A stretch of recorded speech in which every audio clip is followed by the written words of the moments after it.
What you are about to see is a joint project that Dick and I had a lot of fun putting together. It is a visit back in time with the Schroeder and Marr families.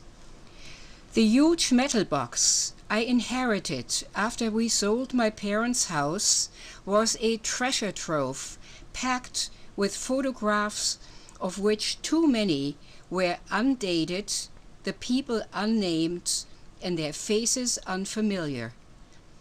I decided to change this, and with Dick's prodding and technical savvy, we created what you are about to experience. Thank you, Dick. Without your support, this would never have happened.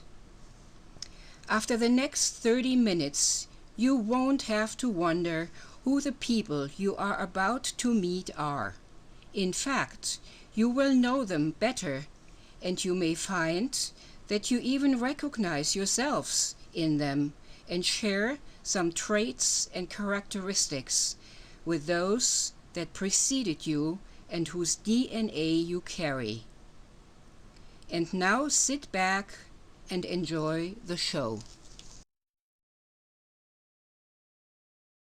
Introducing my mother's family, the Schroeders. Kitty on the left is mother's older sister by 4 years. Next is Hans, 2 years younger, followed by Anna, my mother. My grandmother, Oma, was a happy lady. She loved to cook and bake. She had the most engaging smile and a lusty laugh. Opa was the proud patriarch. He worked with the postal service. His hobbies were playing the trumpet, which took him to many village festivals such as baptisms, weddings, and harvest festivals. He enjoyed his little garden some 30 minutes away from home, where he grew vegetables and fruits, which Oma expertly sterilized in dozens of jars or served as most delicious fruit pies. Here grandfather shows off his victory garden, which was a destination after many a Sunday walk. He had a little garden house where he enjoyed a glass of Rhine wine or coffee and a slice of Oma's delicious pies with his family and friends.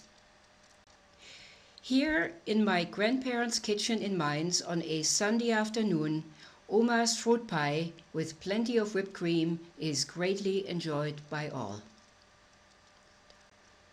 Opa enjoys and relaxes with his pipe. And Oma beams us a happy smile. Plenty a reason to smile with a good bottle of Rhine wine. Oma and Opa enjoying a walk. My mother Erna in her 20s. My uncle Hans and his wife Rose and son Robert, as well as Aunt Kitty with her husband George Karl. Hans and Kitty emigrated to the US in the late 1920s. My mother Erna was already engaged to my father Ernst, so she stayed in Germany, which was comforting for my grandparents. Uncle Hans continued his studies in engineering in the US and became the owner of a company manufacturing conveyor systems. The Schroeders and the Karls had many happy times together. Here they are on Uncle Hans's boat outside of Port Washington, New York. It was not until 1964, while I was flying for Lufthansa German Airlines, that Oma and my parents were able to visit and be reunited with them in the US.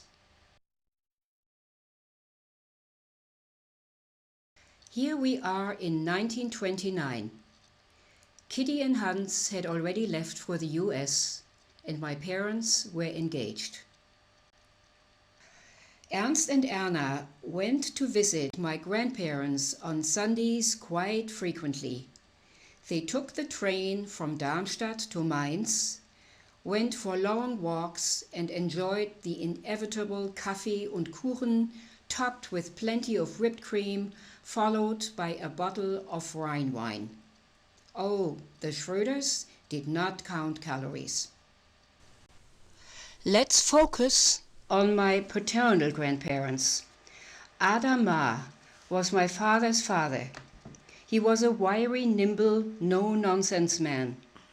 He had a dairy on the ground floor of his property, which at the time consisted of the 2 houses on Soderstraße in Darmstadt and several acres of land outside of Darmstadt.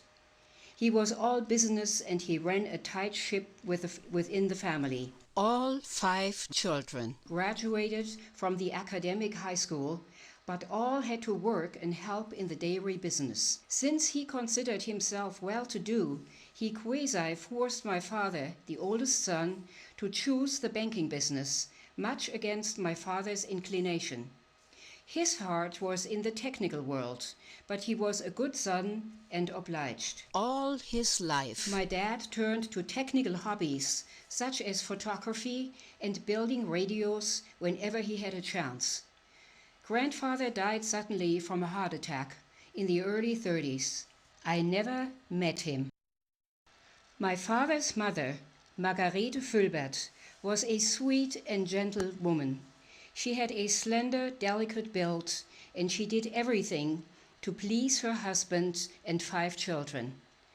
I believe that my father, Ernst, was his mother's alter ego.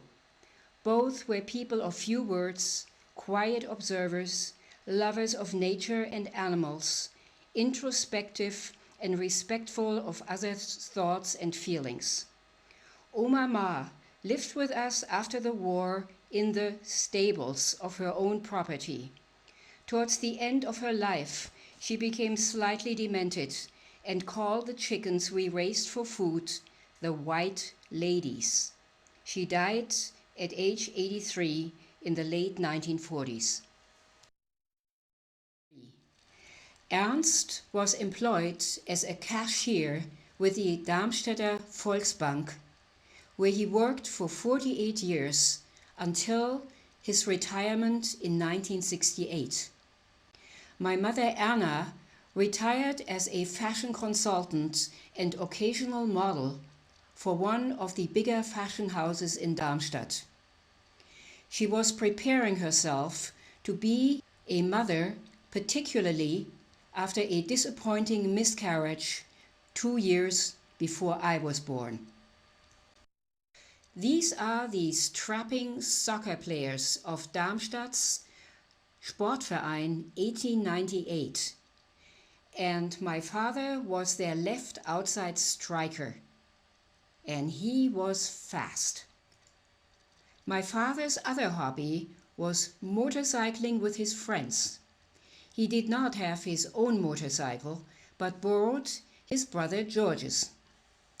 And while my mother was nursing their newborn daughter at home, Dad was out with the boys cruising the mountain paths.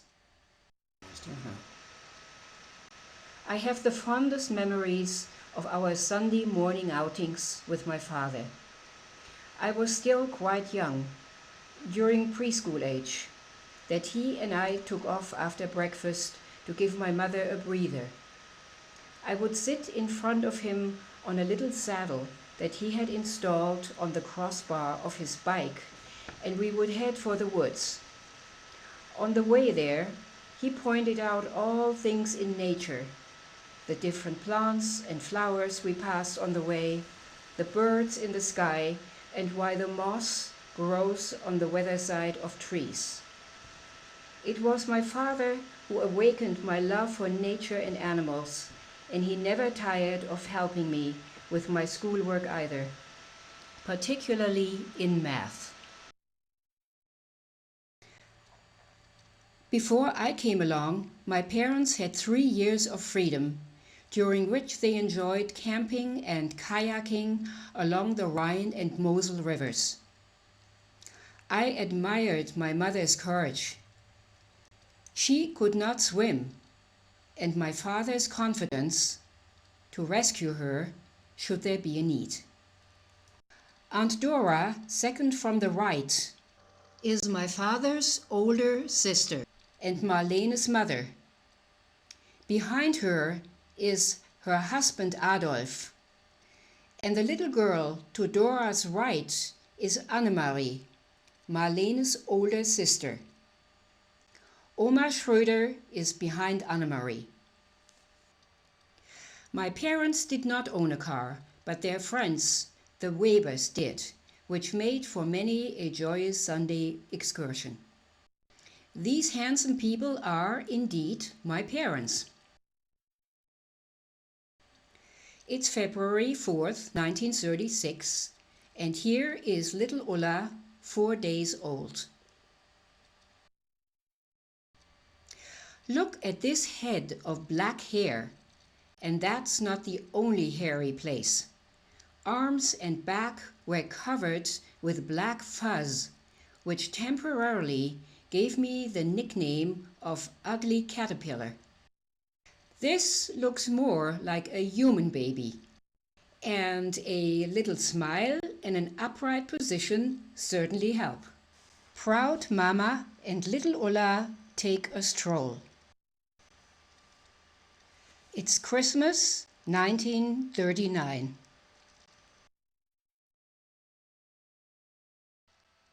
In this house we lived for the first 6 years of my life.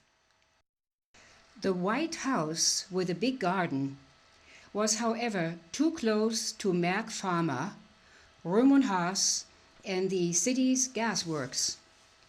They were potential targets for enemy bombing during the war, and ironically, the house survived the bombing rate of 9/11/1944, unlike our new house by the outskirts of Darmstadt, where we did get bombed out.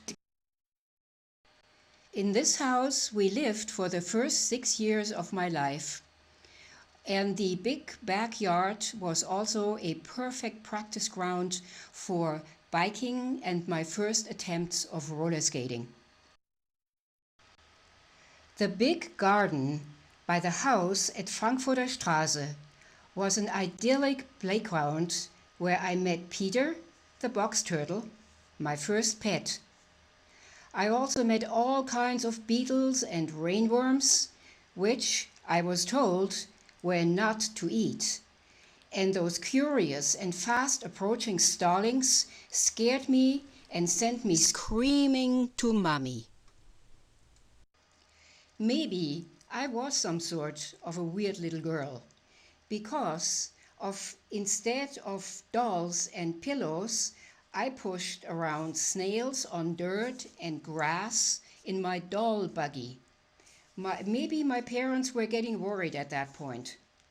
After visits with my grandparents, while returning home on the train, I would release snails from my grandparents' yard, which crawled up the windows. We noticed that other passengers slowly left the compartment.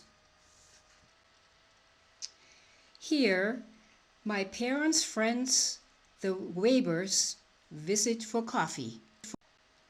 This is a typical summer weekend at the Ludwigspond in Rossdorf, where Rosamie's family had a weekend cabin. Cousin Rosamie is to my left in the photo. This is the last visit from the Karls just before the war breaks out in 1939. And my father was immediately drafted into the army. Here Opie is on furlough, and we sent this picture to him as a Christmas present since he was not able to join us on the holidays.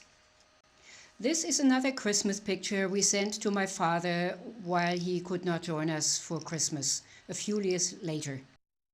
It's now June 1945. We have lost everything during the bombing raid of September 11, 1944, and are now living with a farmer in a suburb of Darmstadt called Aheiligen. The old farmer and his wife were less than delighted to have to take in a mother and her 8-year-old daughter.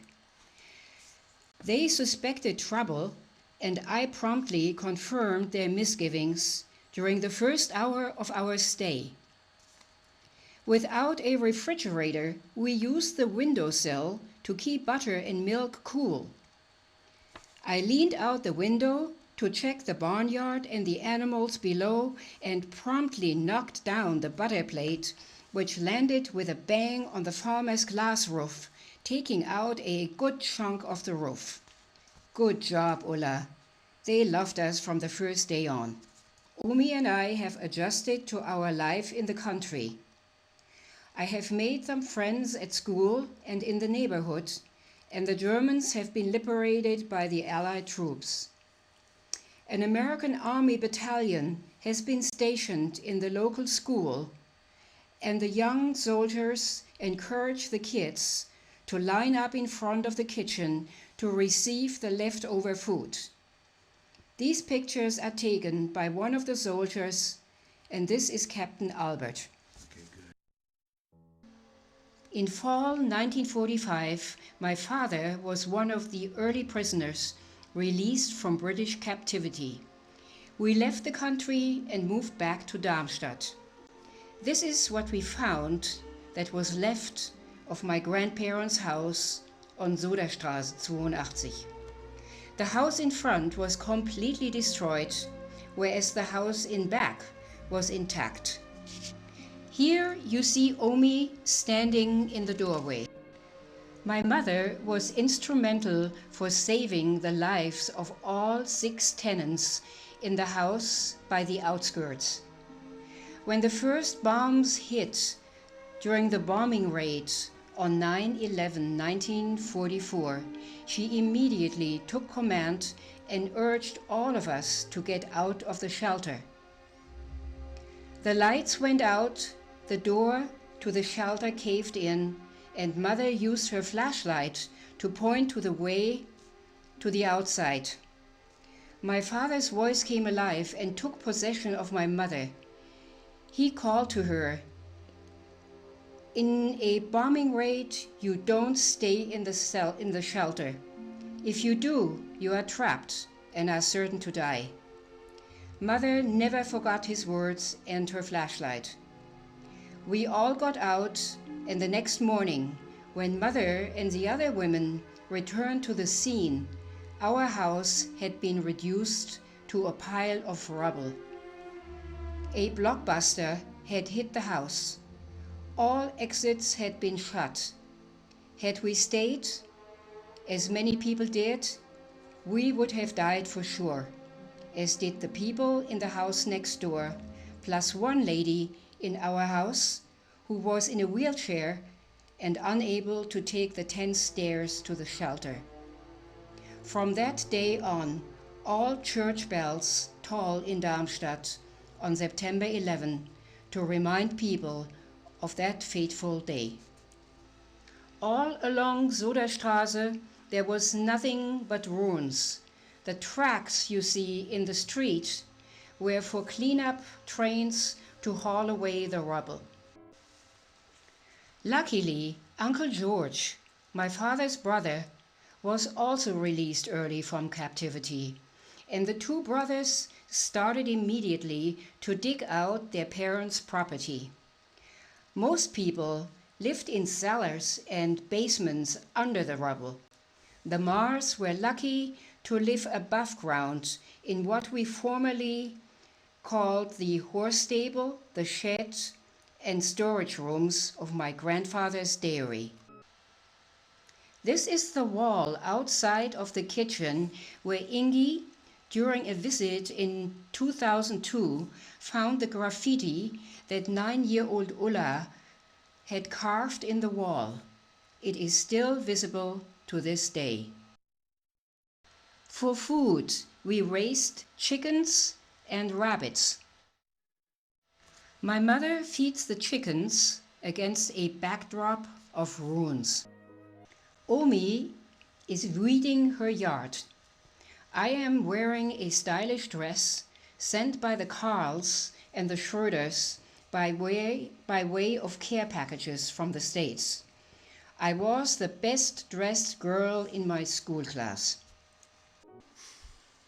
Here I am with my dad in my roller skating dress. Life is pretty normal again. It is 1948. My father has his old position at the Volksbank again, and the former roller skating club is back in action. In the early 50s, we moved out of the stables to a spacious apartment in the Volksbank building in Darmstadt.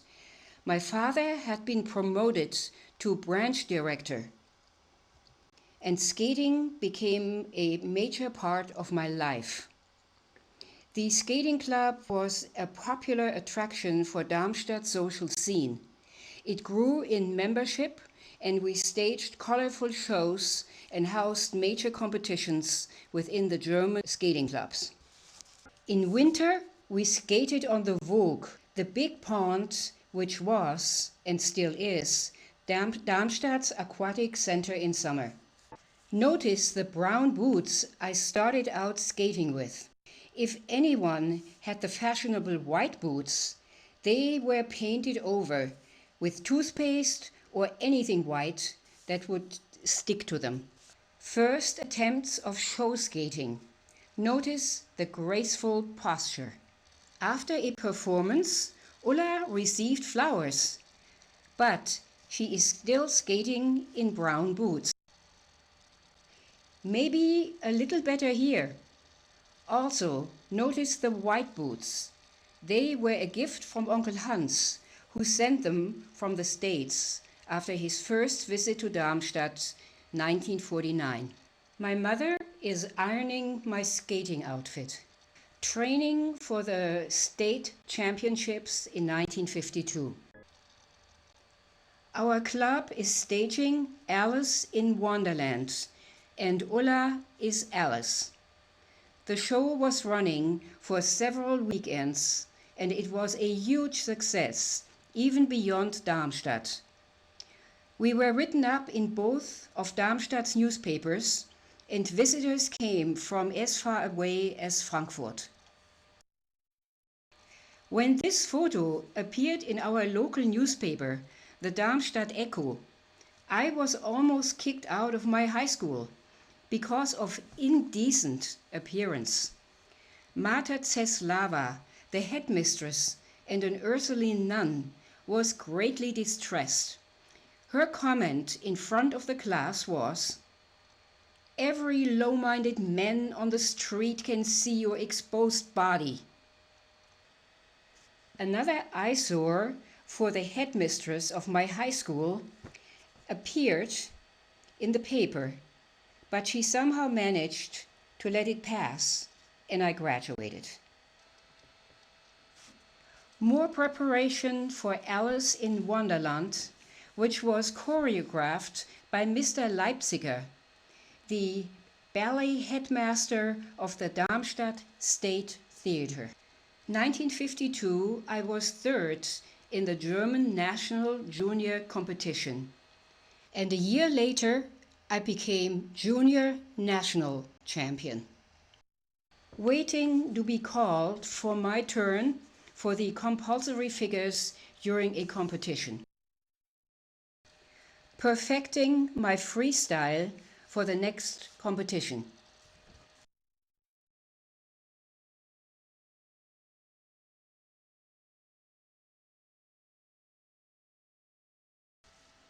My parents, particularly Omi, were my biggest supporters. Opi was the quiet observer, and Omi was right in the middle of the action. She would fight with the coaches if she thought that they were not doing their job, pushing me to my full potential. With my partner, Günther Jakob, we competed for the Hessen Championships and got third place, competing against Kilius Bäumler, who several years later represented Germany in the Winter Olympics in Squaw Valley in 1960 and placed second.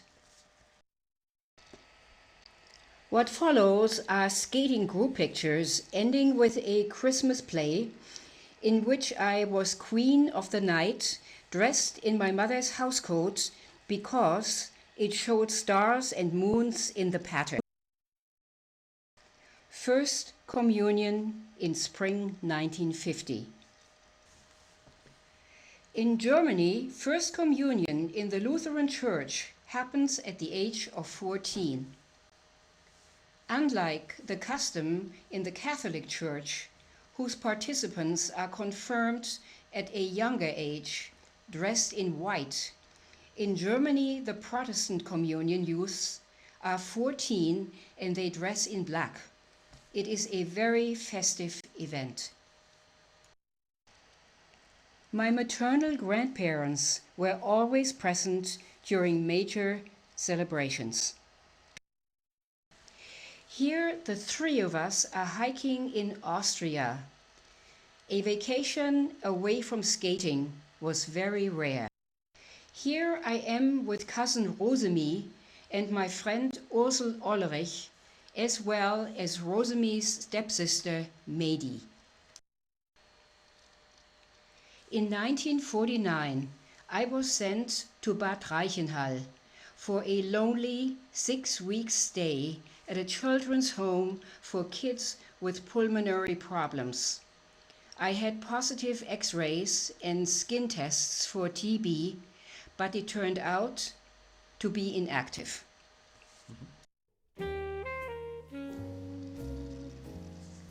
Ballroom dancing went parallel with skating. Those were busy years. I am giving a demonstration with Klaus Boelke, the dancing school director's son. Klaus' father Ewald was a rather compelling man, a man of few words and strong convictions. He called my parents and requested that Klaus and I should be partners for the advanced class of ballroom dancing. Even though I was quite stretched between school and skating, I considered giving it a try. Klaus was a polite and engaging young fellow, and the practice sessions with Klaus under Ewald's tutelage in the various modern and classic dances were an enriching experience. With Klaus' sister Inge and her partner, Klaus and I performed demonstrations at the dancing school on special occasions. Here, before a crowd of spectators, Ewald presents us with a document of first prize after a competition. For a prize, I picked the vase in front, which is now in our Lengenwies house in Bavaria. The following are action shots during the various activities staged at the dancing school. Those included afternoon training sessions, costume balls, and competitions between various dancing schools within Germany. While on the road for competitions, we always traveled in grand style in Ewald's BMW or Mercedes, and we even had a stage name, Ulla and Klaus Evani, an acronym for Ewald and Annie. I believe Ewald intended to keep Klaus and my performance separated from the name Boelke so that it would not influence the judges. My high school class in 1952. With my two best friends, Gerda Klein and Hannelore Schieferdecker. With Hannelore, who lives now in New York, I'm still in close contact. More high school pictures, and here I'm looking at Sigrid Wendel and Inge Neff to my left. During a high school excursion in the Odenwald region, right outside of Darmstadt. With dancing school friends at a private party.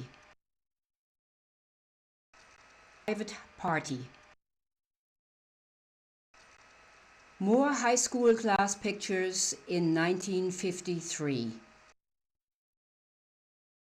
I stopped skating in 1954 to enter Bachschule, a private language boarding school, to improve my school English. This intensive program was followed by a year's study at Pitman's College in London, which was followed by studies in French at the University of Tours in France. It's now 1956 and I am at the French Institute of the University of Tours with my international buddies at Tours. Professor Lefranc making a point, framed by one Greek and one Norwegian classmate, and of course we are smoking. During the early and later 1950s, besides school, skating and dancing, I also did some photo modeling. Several photographers, amateur and professional, got hold of me and wondered whether I would be interested in photo shooting. These are shots taken by friends of our family. During a dance competition in Gießen, a professional photographer sent his photojournalist, Frau Katz, to contact me. She asked whether I would be interested in a photo shoot. I thought it might be worth trying, and we made a contract. We traveled to several locations in Germany, and some of those shots appeared in German magazines.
Gentlemen friends, there were quite a few. Sweet brotherly Klaus, my dancing partner. Then there was Eric James, who had a weakness for anything Spanish and dressed up as Don Carlos. Eric was very cerebral. He took me to see my first opera, La Traviata, became a professor of philosophy at the university in Munich, and later found out that he was gay. Herbert Niedegger was a mechanical engineer and the owner of a machine factory in Frankfurt with a villa in Königstein in the Taunus Mountains. He was 8 years older and very ready to settle down, which I was not. The Mars traveled frequently with his sister and brother-in-law, and my parents were very sad that we drifted apart. Peter Ratschek, while I was working at Opel's export department. His father had an Opel dealership in Hamburg, and Peter was groomed as an intern at the parent plant. Peter was a wiry, energetic, and very persistent young man. He had a terrific sense of humor, loved sailing, horse races, and spoke Spanish and English fluently. Omi named him Nervensäge, nerve saw, because he would not take no for an answer. In his little Volkswagen, he would pop up unexpectedly wherever the Mars were on vacation. He showed up on the island of Mallorca to Omi's chagrin, but even she could not be immune to his charm and wit. When I left Opel to fly for Lufthansa, Peter and I drifted apart. And then there were also Volker von Altrock and Walter von Teng-Koplik, my blue-blooded friends, fine young men, but buddies only. Then there was Fritz Hausmann, Hannelore Schieferdecker's cousin, who had a graphic printing factory in Darmstadt and who was very eager to enter matrimony. He was 10 years my senior and I was only 18 at the time. And then there was also Klaus Zapf, with whom I had a more serious relationship, but more about him later. In 1959 I started flying for Lufthansa German Airlines. It was a dream come true. I was not ready to settle down on the domestic scene, regardless how promising a life Klaus, Fritz or Herbert were able to offer. I wanted to see the world outside of Darmstadt, and Lufthansa provided the way. First, I flew routes within Europe on Convair planes. The crew consisted of a captain, co-pilot, and 3 flight attendants. It was exhilarating to be visiting the big cities such as Rome, Milan, Madrid, Barcelona, and London. Here we are sipping Chianti after a shopping spree in Rome. Unlike the life of flight attendants today, flying the happy skies in the late 50s was a glamorous job. There was usually plenty of time to relax and tour between flights. Here we are on a camel ride outside of Beirut in Lebanon. In the early 1960s, Lufthansa added the Boeing 707 to its fleet, and I was lucky to be included among those to fly the Far East routes. Here we are at a temple in Bangkok, Thailand. In Beirut, a colleague and I are ready to go on a fast car ride with some local boys.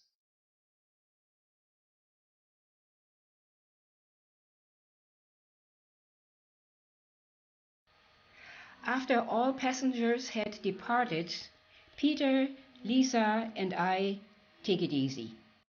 It was a privilege to be chosen for Lufthansa's inauguration flight on the Far East route.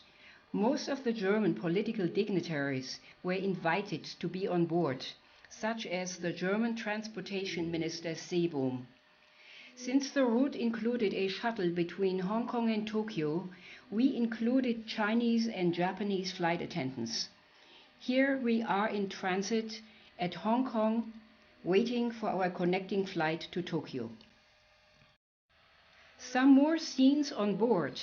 It's clear to see that it was not all hard work, at least not in those days. As soon as I had joined Lufthansa, my goal was to treat my parents to a sunny vacation south of the Alps.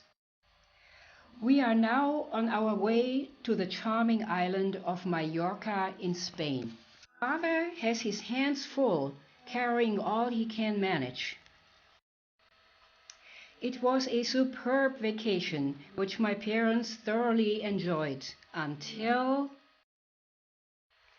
Peter Ratschek, the Nervensäge, popped up. In his little VW, he raced from Frankfurt to Mallorca as if he had been invited. However, my mother could not resist his charms for too long. He made her laugh and forget that she was angry.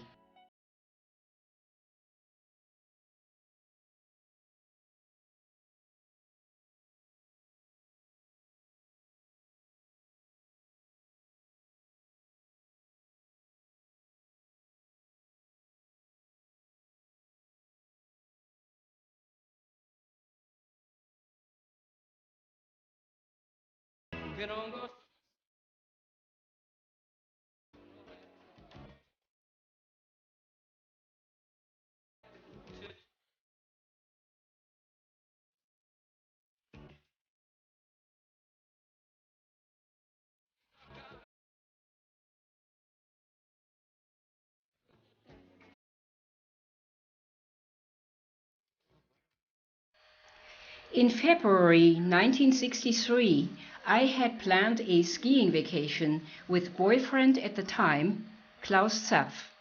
his sister Dori, and her boyfriend. I had rented a chalet in Grindelwald when suddenly Klaus' father died and Klaus and his sister needed to take care of their distraught mother and family affairs. They cancelled the trip and I went by myself. What followed was a fateful meeting at the Spinne, an après-ski dance cafe, with a charming American doctor who insisted on dancing with me, and who popped up unexpectedly in my beginner ski class the next morning. And lunch over Kraftbrühe mit Ei on the ski slopes of Grindelwald. You know the rest of the story, as it ended up happily ever after and provided the foundation for our beautiful and precious family. And though Dick and I cannot take credit for Eric and Gary, they are now a major and integral part of what began with the Mars, Schröders, Wurzes, to morph into the Humke and Gooch families. And so this visit in time ends and continues with a toast to our family and the next generations.